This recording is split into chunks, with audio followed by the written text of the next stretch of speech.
বিদেশের সংগ্রাম। বিদেশের এক অচেনা দেশে পা রাখার সাথে সাথেই আব্দুল্লাহর সামনে এক কঠিন বাস্তবতা উন্মোচিত হল। নতুন পরিবেশ, অপরিচিত ভাষা ও সংস্কৃতি তাকে প্রতিদিন পরীক্ষা করে দেখাচ্ছিল। দিনের শুরুতে তিনি ভোরের ফজরের নামাজ আদায় করতেন, যদিও কর্মক্ষেত্রে সময়ের চাপ তাকে মাঝে মাঝে সেই নামাজেও ব্যাঘাত ঘটাত। সকালবেলায় যখন সাদা মেঘ থেকে আকাশকে শীতল করত, তখন আব্দুল্লাহ এক গর্জনময় কারখানার দরজার সামনে পৌঁছাতেন। দিনভর শ্রম আর পরিশ্রমের মাঝে তিনি কখনো কখনো নিজের মনের গভীরে এক প্রশ্ন তুলতেন, কেন এই কঠোর পরিশ্রম, কেন এই দূরবর্তী নিস্তব্ধতা? তবে প্রতিবার ইমানের দ্বীপ জ্বালাতেন আর নিজে মনে মনে বলতেন, এই কষ্টই যেন আমাদের জীবনের পরীক্ষা, আর আল্লাহ আমাদের জন্য পরিকল্পনা করেছেন এমনই ভালো কিছু। কারখানার ঘরে ঘরে সহকর্মীরা নানা অভিজ্ঞতার গল্প শোনাত। কেউ বলতো, আমি দেশের মাটির গন্ধ মিস করছি, আবার কেউ বলতো, এখানে আমাদের মতো মানুষের সংখ্যা কম। কিন্তু আব্দুল্লাহ কখনো হতাশ হতেন না, কারণ তিনি বিশ্বাস করতেন, কষ্টের পরেই সুখের দিন আসে ইনশাআল্লাহ। প্রতিদিন কাজের শেষে ক্লান্ত শরীরে তার মনে উঠত এক প্রশ্ন, কি করে এই সব কষ্ট একদিন পরিবর্তিত হবে? তিনি আল্লাহর প্রতি সমর্পিত হয়ে রাতের নামাজে তার কষ্ট আর দোয়ার সফলতা দেখার চেষ্টা করতেন। একবার যখন একটি বড় প্রকল্পের ত্রুটির কারণে তার অবদান যথাযথ স্বীকৃতি পেলেন না, আব্দুল্লাহ গভীর দুঃখে পড়ে গেলেন। তার সহকর্মীদের মধ্যে কেউ কেউ তাকে সমবেদনা জানাতে আসছিল, কিন্তু সেই হতাশার মাঝে তিনি একাকিত্বের অনুভূতি ভোগ করছিলেন। সেই রাতে তিনি একাকী ছাদে উপর বসে চাঁদের আলোতে নিমজ্জিত হয়ে কুরআনের তাফসির পড়তে লাগলেন।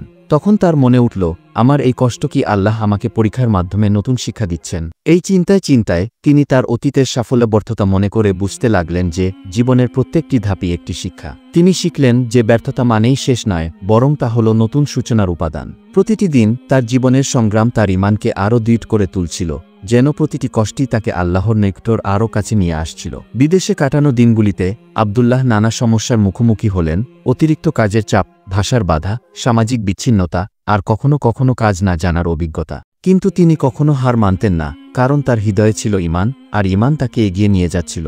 প্রতিদিন তাকে মনে করিয়ে দিতেন তার দেশের মাটির মিষ্টতা, পরিবারের হাসি আর ঈদের সেই অমূল্য আনন্দ। একদিন যখন তার শরীরে ব্যথা ও ক্লান্তির ছোঁয়া ছিল, তখন তিনি বললেন, হে আল্লাহ, আমার প্রতি আপনার করুণা বর্ষণ করুন, যাতে আমি এই সংগ্রাম চালিয়ে যেতে পারি, আমার পরিবারকে সেই ঈদ দেখাতে, যা তাদের মনে সুখের সঞ্চার করবে। তার দোয়াই ছিল এক অদম্য বিশ্বাস যে আল্লাহ তার এই পরিশ্রমকে অবশ্যই পুরস্কৃত করবেন।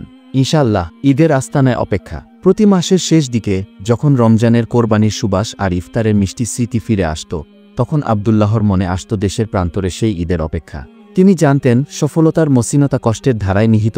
বিদেশে থাকাকালীন প্রতিটি ঈদ শুধু একটি দিন ছিল না, বরং তা ছিল এক অনন্ত অপেক্ষার প্রতীক, পরিবারের সাথে না মিলার, ঈমানের পুনর্জাগরণের আর অতীতের সেই পুরনো দিনগুলোর কথা। ছোটবেলায় ঈদের দিনগুলো ছিল কত আনন্দের, উৎসবের, তখন তিনি সেই দিনগুলিকে মনে করতেন। কিন্তু এবার দেশের দূরত্ব আর বিদেশের একাকিত্বে ঈদ শুধুই এক স্মৃতির মতো মনে হচ্ছিল। তার চিঠিতে তিনি পরিবারের কথা প্রতিবার বলতেন, আমার প্রিয়, আমি তোমাদের জন্য প্রতিদিন দোয়া করি, ঈদের আনন্দেও তোমাদের সেই মুখগুলো আমাকে অদম্য শক্তি যোগায়। তার চিঠিগুলোতে দেশের বাজারের রঙিন চিত্র, গ্রামের সরল হাসি আর ছোট্ট ছোট্ট বালকের মজার কথা ছিল। রুবানা বলতেন, ময়না, তোমার বাবার কথা দিনে দিনে বেশি মিস করছো, তাই না?